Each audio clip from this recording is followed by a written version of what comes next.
ಸೆಳೆವ ಸುಳಿಯೊಳಗೆ 21ನೇ ಅಧ್ಯಾಯ. ಕತೆಗೆ ಹೋಗೋಕ್ಕಿಂತ ಮುಂಚೆ ನಿಮ್ಮಲ್ಲಿ ನನ್ನದೊಂದು ಸಣ್ಣ ರಿಕ್ವೆಸ್ಟ್. ನೀವಿನ್ನು ನಮ್ಮ ಚಾನಲ್ಗೆ ಸಬ್ಸ್ಕ್ರೈಬ್ ಆಗಿಲ್ಲ ಅಂದರೆ ಈಗಲೇ ನಮ್ಮ ಚಾನಲ್ನ ಲೈಕ್ ಮಾಡಿ, ಶೇರ್ ಮಾಡಿ ಮತ್ತು ಸಬ್ಸ್ಕ್ರೈಬ್ ಮಾಡಿ. ಪಕ್ಕದಲ್ಲಿರೋ ಬೆಲ್ ಐಕನನ್ನು ಕ್ಲಿಕ್ ಮಾಡಿದ್ರೆ ವಿಡಿಯೋ ಅಪ್ಲೋಡ್ ಆಗ್ತಿದ್ದ ಹಾಗೇ ಮೊದಲು ನೋಟಿಫಿಕೇಷನ್ ಬರೋದು ನಿಮಗೇನೆ. ಈಗ ಕತೆಗೆ ಹೋಗೋಣವಾ? ವಿಸ್ಮಯ್ ಕಾಲೇಜಿಗೆ ಬಂದರೂ ಒಳಗೆ ಹೋಗದೆ ರಾಶಿಕಾಳ ದಾರಿ ನೋಡುತ್ತಾ ಮುಖ್ಯ ದ್ವಾರದ ಬಳಿ ಸ್ನೇಹಿತರೊಡನೆ ನಿಂತಿದ್ದ. ಹಲವಾರು ಹುಡುಗಿಯರು ಅವನ ಗಮನ ಸೆಳೆಯುವ ಸಲುವಾಗಿ ಹಲವಾರು ಬಾರಿ ಅವನೆದುರಿಗೆ ಸುಳಿದಾಡಿದರೂ ಅವರತ್ತ ಗಮನ ಕೊಡದೆ ತನ್ನದೇ ಮಾತಿನಲ್ಲಿ ತೊಡಗಿದ್ದ. ವಿಸ್ಮಯ್ ಕಾಲೇಜಿನಲ್ಲೇ ಮೋಸ್ಟ್ ಹ್ಯಾಂಡ್ಸಮ್ ಎಂದು ಹೆಸರುವಾಸಿಯಾದವನು. ಅವನ ಸ್ನೇಹ ಬಯಸಿದವರಲ್ಲಿ ಬಹಳಷ್ಟು ಹುಡುಗಿಯರೇ ಇದ್ದರು. ಅವರಲ್ಲಿ ಕೆಲವರನ್ನು ಮಾತ್ರವೇ ಮುಕ್ತವಾಗಿ ಸ್ನೇಹ ಬೆಳೆಸಿದರು. ಎಲ್ಲೆ ಮೀರದಂತೆ ಜಾಗ್ರತೆ ವಹಿಸಿದ್ದ. ರಾಶಿಕಾಳ ಬಗ್ಗೆ ಅವನ ಸ್ನೇಹಿತರಿಗೆ ನಿನ್ನೆಯಷ್ಟೇ ತಿಳಿದಿದ್ದರಿಂದ ಅವನಿಗೆ ಸಾಥ್ ಕೊಡಲು ಎಲ್ಲರೂ ಇದ್ದರು, ಹುಡುಗಿಯರನ್ನು ಹೊರತುಪಡಿಸಿ. ವಿಸ್ಮಯ್, ಎಷ್ಟೊತ್ತಾಯ್ತಲ್ರೋ, ಎಲ್ಲಿದ್ದಾಳೋ ಅವಳು ಎಂದ. ಲೋ, ನೀನು ತಾನೇ ಕಾಲೇಜ್ಗೆ ಎಲ್ರಿಗಿಂತ ಮೊದಲು ಬಂದವನು. ಬೇಗ ಬಂದು ಅವಳಿನ್ನೂ ಬಂದಿಲ್ಲ ಅಂದರೆ ಏನೋ? ಸ್ವಲ್ಪ ಕಾಯೋದಕ್ಕೆ ಆಗ್ತಿಲ್ಲ ಕಣ್ರೋ. ಅವಳನ್ನು ನೋಡ್ದಾಗಿಂದ ತಲೆ ಕೆಟ್ಟು ಕೆರ ಹಿಡಿದು ಬಿಟ್ಟಿದೆ. ಆಯ್ತಪ್ಪ, ಬರ್ತಾಳೆ ಇರು ಎಂದು ತಮಾಷೆಯಾಗಿ ಮಾತನಾಡುತ್ತಾ ನಿಂತಿರುವಾಗ ಒಂದು ಕಾರು ಬಂದ ಸದ್ದಾಗಿ ಗೇಟಿನ ಬಳಿ ನೋಡಿದರು.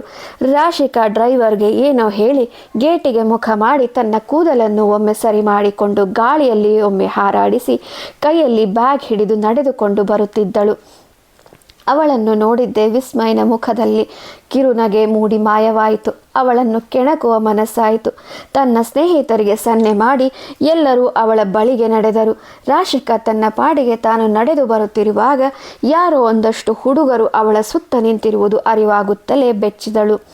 ಎಲ್ಲರನ್ನೂ ಒಮ್ಮೆ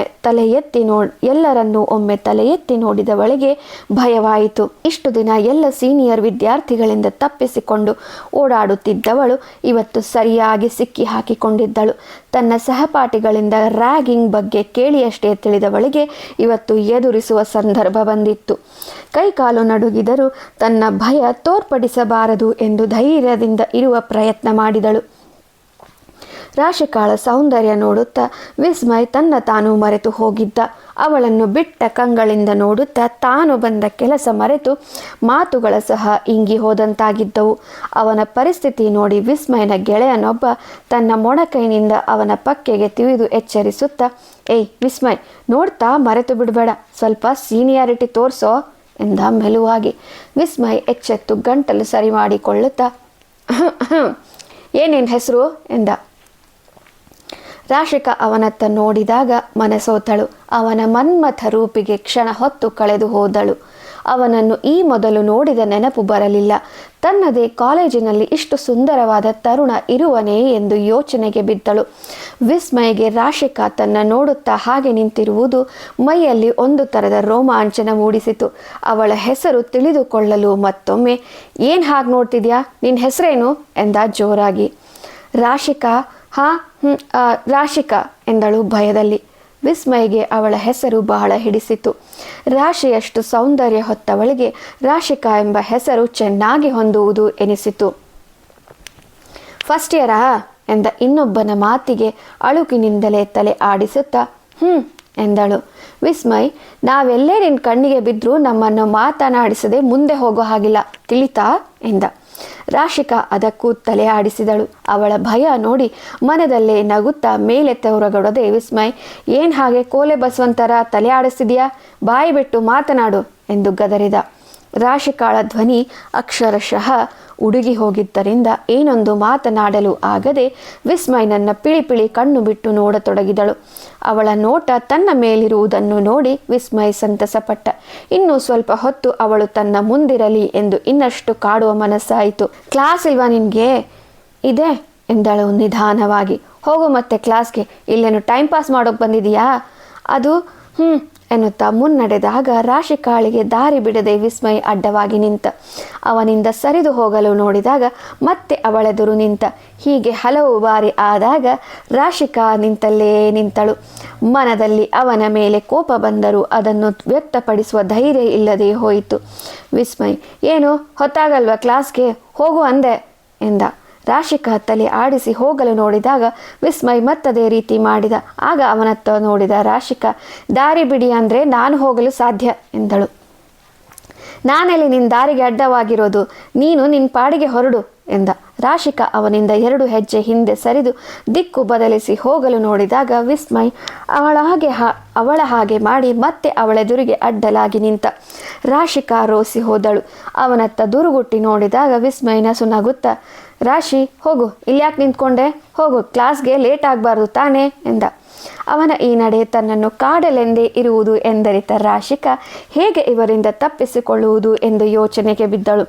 ವಿಸ್ಮಯ್ ಅವಳ ಮುಖ ನೋಡುತ್ತಾ ನಗುತ್ತಾ ಹಾಗೆಯೇ ನಿಂತುಕೊಂಡ. ರಾಶಿಕಾ ಅತ್ತಿತ್ತ ನೋಡಿ, ಗುಡ್ ಮಾರ್ನಿಂಗ್ ಸರ್ ಎಂದಳು.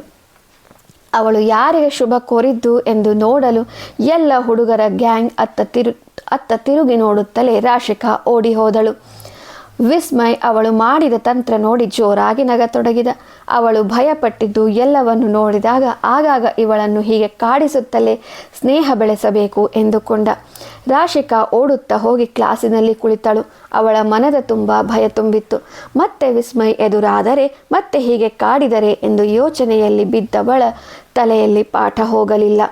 ಬಿಡುವಿನ ವೇಳೆಯಲ್ಲಿ ಪ್ರಿಯಾ ಬಂದು, ನಡಿ ರಾಶಿ, ಕ್ಯಾಂಟೀನ್ಗೆ ಹೋಗೋಣ ಎಂದಳು. ರಾಶಿಕಾ ಕ್ಲಾಸ್ನಿಂದ ಹೊರ ಹೋಗಲು ಬೆಚ್ಚಿದಳು. ಅವಳ ಬೆದರಿದ ಮುಖ ನೋಡಿ ಪ್ರಿಯಾ, ಯಾಕೆ, ಏನಾಯಿತು, ಅಷ್ಟೊಂದು ಭಯ ಪಡ್ತಿದೀಯಾ ಎಂದು ಕೇಳಿದಳು. ಅದು ಪ್ರಿಯಾ, ಇವತ್ತು ನಾನು ಇಲ್ಲಿ ಬರೋವಾಗ ಎಂದು ನಡೆದ ವಿಚಾರ ತಿಳಿಸಿದಳು. ಪ್ರಿಯಾ ನಗುತ್ತಾ, ಅಷ್ಟಕ್ಕೆ ಇಷ್ಟೊಂದು ಹೆದರೋದಾ, ಇದೆಲ್ಲ ಕಾಮನ್ ಕಡೆ, ಸೀನಿಯರ್ ಅಂದರೆ ಹೀಗೆಲ್ಲ ತಮಾಷೆ ಮಾಡ್ತಾರೆ, ಹಾಗಂತ ನೀನು ಹೆದರಿ ಗುಬ್ಬ ಚಿತ್ತರ ಅವಿತು ಕುಳಿತುಕೊಂಡ್ರೆ ಹೇಗೆ, ಬಂದದ್ದು ಧೈರ್ಯವಾಗಿ ಎದುರಿಸ್ಬೇಕು ಎಂದು ಧೈರ್ಯ ತುಂಬಿದಳು. ರಾಶಿಕಾ, ಪ್ರಿಯಾ, ನನಗೆ ಅವನು ಮತ್ತೆ ಕಾಟ ಕೊಟ್ಟರೆ ಎಂದು ಅನುಮಾನ ವ್ಯಕ್ತಪಡಿಸಿದಳು. ಕೊಟ್ಟರೆ ಅಲ್ಲ, ಕೊಟ್ಟೇ ಕೊಡ್ತಾರೆ, ಅದನ್ನು ಎದುರಿಸಬೇಕು, ಎದುರಿಸಿ ಧೈರ್ಯವಾಗಿ ನಿಂತ್ರೇನೆ ಅವರು ಮತ್ತೊಮ್ಮೆ ಕಾಟ ಕೊಡಲು ಬರುವುದಿಲ್ಲ. ನೀನು ಹೆದರಿದಷ್ಟು ನಿನ್ನ ಕಾಡೋದು ಬಿಡಲ್ಲ, ಹೆದರಿದವರ ಮೇಲೇ ಹಾವು ಏರೋದು, ತಿರುಗಿ ಬಿದ್ದರೆ ಯಾರೂ ಏನೂ ಹೇಳಲ್ಲ. ಸರಿ, ನಡಿ, ಮತ್ತೆ ನಾನಿದ್ದೀನಿ, ಬಾ ನನ್ನ ಜೊತೆ ಎಂದಾಗ ರಾಶಿಕಾ ಪ್ರಿಯಾಳ ಜೊತೆ ಹೊರಟಳು. ಇಬ್ಬರು ಮಾತಿನಲ್ಲಿ ಮುಳುಗಿ ಹೋಗಿದ್ದರು. ರಾಶಿಕಾ ನಗುತ್ತಾ ಕ್ಯಾಂಟೀನ್ ಕಡೆಗೆ ಬರುತ್ತಿರುವುದನ್ನು ವಿಸ್ಮಯ್ ನೋಡಿದ.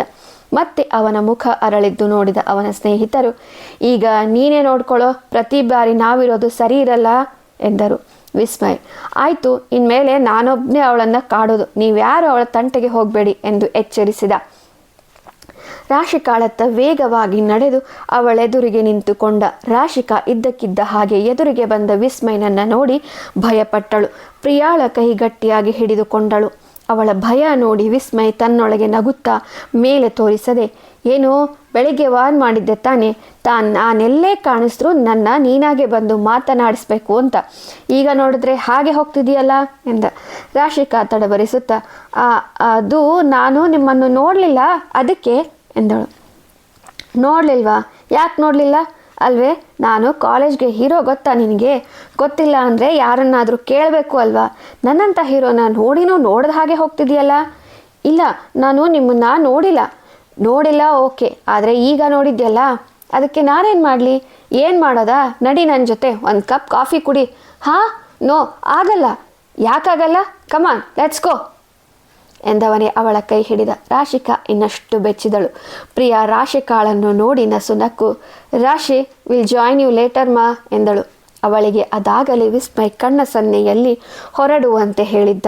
ಪ್ರಿಯಾಳಿಗೂ ವಿಸ್ಮಯನ ಕಣ್ಣಲ್ಲಿ ಮತ್ತವನ ನಡುವಳಿಕೆಯಲ್ಲಿ ರಾಶಿಕಾಳಿಗಾಗಿ ತುಡಿತ ಕಾಣಿಸಿತ್ತು.